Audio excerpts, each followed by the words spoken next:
This is Help Wanted, the show that tackles all the big work questions you cannot ask anyone else. I'm Jason Pfeiffer, editor-in-chief of Entrepreneur Magazine. And I'm New York Times bestselling author and money expert, Nicole Lapin. The helpline is open. You want to get somewhere fast. You have ambitions. You got plans. You don't have time to wait. And yet, things are moving slowly. You don't know how to hit the gas, or you're hitting it and then car's not moving fast enough, and you're really, really frustrated. And you want to skip the line. You want to get ahead, and you can't figure out how. Well, I'm going to tell you the problem because I have been there. And here's the problem. You are too focused on what you want and not focused enough on what you need.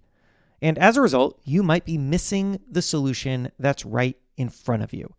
Today, I'm going to give you a framework to help you move forward, and I will start by showing you how, like I said, I used this myself, and it kickstarted my career. So rewind to my first few years out of college, my early career, and I felt stuck. I was a local newspaper reporter in central Massachusetts, and I did not like it. I was frustrated. I wanted to make major leaps. I wanted to move really fast. I wanted to go big. I wanted to work at major publications writing about major issues. I didn't even know what that meant, to be honest with you. I just knew I wanted to go big. And when I looked around for how to do that, for models of success, for other people in my position at local newspapers who sped ahead into a larger career that seemed more appealing to me, what I saw was depressing. What I saw was reporters who would spend years slowly climbing the ladder, moving from one little newspaper to a slightly larger newspaper to a slightly larger newspaper, sometimes for their whole careers. And look, there's nothing wrong with that. There are a lot of people out there who love local news, who are amazing contributors to their communities. Hats off to them. But it wasn't me. It wasn't what I wanted. And when I looked around and I saw that, I thought, can't be me. I have to do something else. But I didn't know what. And so I asked myself, what do I need to get ahead? Now, most industries, I have been told, are about who you know, right? It's all about who you know. I didn't know anybody. I was a recent college grad in central Massachusetts. I had zero connections to anybody at national publications. So I broke my situation down in a different way, a way that I have found helpful ever since. I actually included it in my book, which is called Build for Tomorrow. So you can find more about it there. And this breakdown allowed me to do this. It allowed me to optimize for what's available.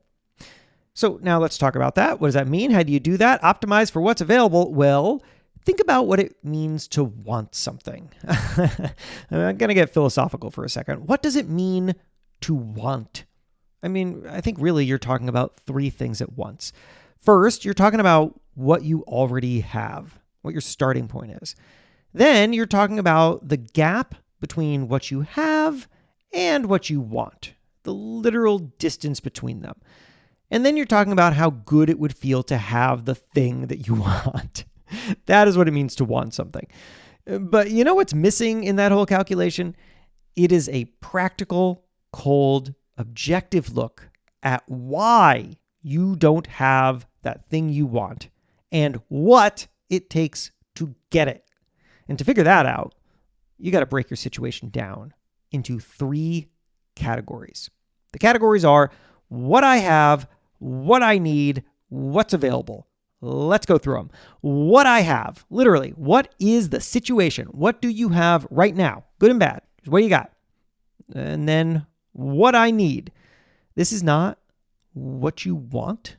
This is what you need so that you can get what you want. What are we talking about? What skills, what experiences, what resources are required to get you there? Something is, because if you don't have it, it's because you're missing something. And then what's available? You just listed what you need, right? Just right now, you thought about it. What do you need? Now, what actions or opportunities are available to help you get those things? That last category is the most important. So let's be clear. When I say available, I mean available right now. We're not talking in 5 years or in some fantasy world or what you wish was available. We are talking within reach right now. Something you could reach out and grab. Something you could actively do today. Something you could do today. Now, a couple important caveats as you think about what that is for you. I will tell you, this process is not perfect. I'm not saying the solution to all your desires is within immediate reach. I'm not saying it's easy. It's not easy. This new path will take time and effort. Also, not instant. Just because you can do something today, that doesn't mean it'll solve all your problems tomorrow. This is about finding the right path, not the quick fix. And this might all seem abstract, so let's bring it back to me wallowing away in my misery at the local newspaper that I worked at. Here's how it applied to me. So what were my 3 categories? Well, to remind you, as a frustrated 20-something, I wanted to be a big shot writer at a national publication, but I had no connections. I had little experience, frankly, and I had a local newspaper job that no hiring manager at a national publication was going to take seriously, which meant that my 3 categories, what I have, what I need, what's available, they looked like this. What I have a job, but it's at the bottom of the ladder, and this means I'm surrounded by people who are also at the bottom and likely cannot help pull me up. They don't have the experience that I would like to learn from, for example, and they don't have connections, any more connections than me. What I need, well, I need to learn from better writers and editors. I need the experience of writing for bigger publications, and I also need evidence of my skills because, yeah, fine, I believe in myself, but I have not been validated in the marketplace. I have no way to prove to anybody that I'm any good. What's available? That last one. Remember, not in a fantasy world. What's available right now? What can I do right now? The answer back then, when I was working at these little papers, when I was a staff writer for $20,000 at the Gardner News in Central Massachusetts, freelancing. Freelancing was available. Writers can pitch an individual story to an editor at a big publication, and if the editor likes it, they'll assign and run the story. That's what happens. When you pick up the New York Times, you're looking at a mix of staff writers and freelancers who just came up with an idea and emailed an editor from their bedroom, and maybe the editor said yes. These editors, they might not hire me right now, but maybe they'll take a chance on me writing one story, which would give me that experience I wanted working at a high level. Wanted was the wrong word, which will give me that experience I needed working at a high level. And that would therefore improve my abilities and prove my worth. And that, I'll be honest with you, once I came to it, I felt like a revelation. I mean, it's not a mind-blowing idea, but it felt like a revelation because I had felt stuck and now I saw a path. I mean, until I did this, I knew what I wanted, right? Which was to work at large publications, but I hadn't thought about what I needed, which wasn't just to do a better job. I needed to refine and reframe my skills. Working at a series of small newspapers was not going to get me there. It wasn't going to do that. But freelancing? Maybe that would. So I started doing that. And although progress was, it was slow. It worked exactly as I'd hoped. It really did. Freelancing allowed me to build new connections, work at higher levels, and ultimately get the roles I wanted. I landed some stuff in some smaller and then mid-sized papers, and then I got in the Washington Post and the Boston Globe, and it just gave me the things that I needed. It allowed me to start the conversations with the kinds of publications that I ultimately wanted to work for. It built that bridge. My career today is a direct result of that one decision. And now it is time for you to execute for yourself.